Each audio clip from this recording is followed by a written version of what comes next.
að lögreglan í Reykjavík algjörlega gagnslaus. Það augljóst mál að lögreglustjórinn vanhæfur og ég skal bara nefna þér af hverju ég tel það, því það dálítið stór orð. Hún hefur tvisvar reynt að komast hjá því að rannsaka augljóst brot eða minnskosti það sem hlýtur að vera sterkur grunur brot. Það þannig að Solaris sem Erla Serder með, það safnar á Íslandi 60 milljónum króna.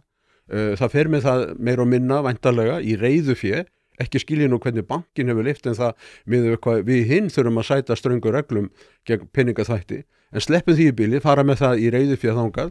Og í hvað þetta fé notað? Það augljóslega notað í mútur til egypskra embættismanna til þess að hleypa palestínskum flóttamönnum frá Gazasvæðinu. Það bara getur ekki verið en önnur skýring á þessu.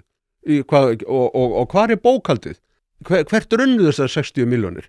Lögreglustjórinn Reykjavík hefur tvisvar reynt að komast hjá því að rannsaka þetta þó að ríkissaksóknari hafi lagt það fyrir hana. Það þýðir að hún hefur engan áhuga á að halda upp í lögum og reglu í landinu. Hún hefur eftir vill áhuga því að lesa upp einhverja skólastíla frá því að hún var í lagadeildinni, en það ekki það sem við þurfum. Við þurfum festu og jafnvel hörku í þessum málum, halda upp í lögum og reglum. Þakka þér kærlega fyrir að hlusta á þennan stutta bút. Þú getur nálgast þennan þátt og allt efni hlaðvarpsins Ein Pæling á pardus.is/einpæling.